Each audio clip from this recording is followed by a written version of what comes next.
I hope you all are doing great. Today I am discussing the Myeloid series made easy. For Myeloid series, first we have to know the different stages of maturation of myeloid cells. It begins with Myeloblast, then Promyelocyte, then Myelocyte,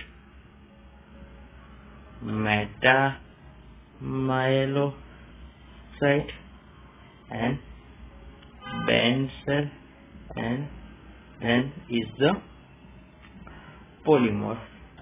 In first we discuss the myeloblast and the important features to differentiating that cell from the other. Here the size is around 12 to 20 micrometer. The NC ratio is 4:1, with there is having 2 to 5 nucleoli. The other features we will discuss with the further other cells. Now the promyelocyte. The size is somewhat larger than the myeloblast. Then the NC ratio is, as we progress into the maturation, the nuclear size is reducing.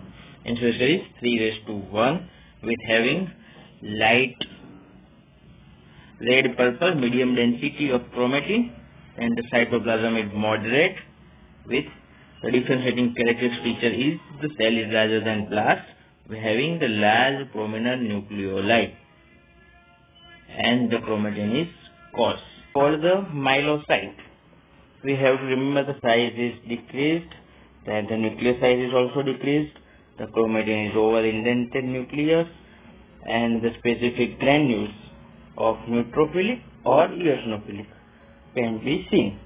The differentiating characteristic feature is the pink purple granules of neutrophilic myelocyte, and that stains deep color.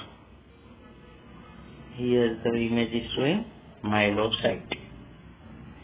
Now the metamyelocyte, here we see the size is further decreased, nuclear size is also decreased, so NC ratio is 1:1. Then the indentation is the keyword and the important differentiating feature for the metamyelocyte, which is differentiating is the, as I said, indentation and condensed chromatin with no nucleoli.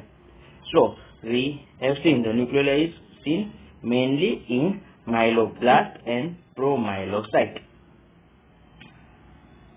Now the band cell. Band cell size is further decreased. Chromatin is band, cigar band, like C or S shaped.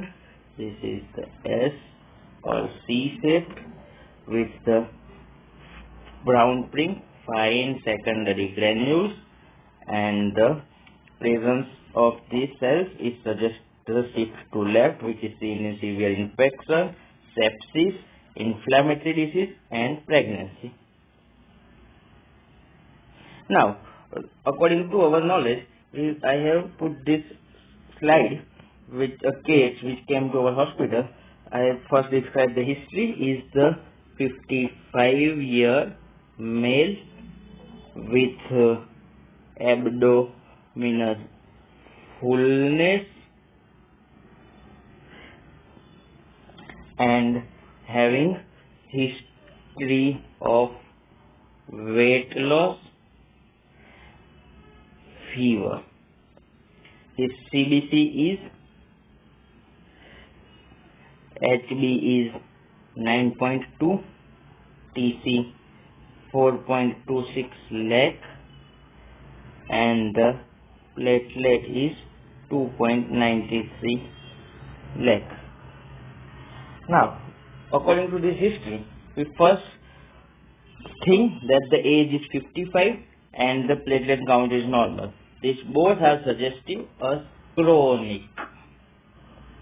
Then the patient is having a history of weight loss and fever also.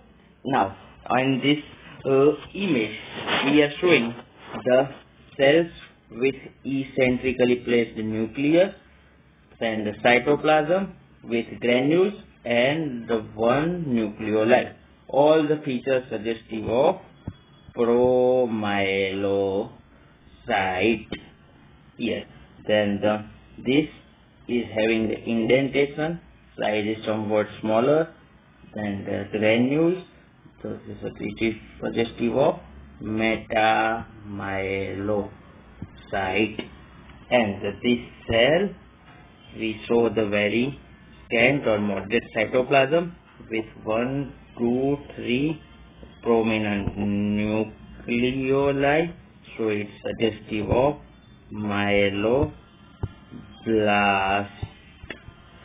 And here this cell is having moderate cytoplasm with no nucleoli, so it is Myelocyte.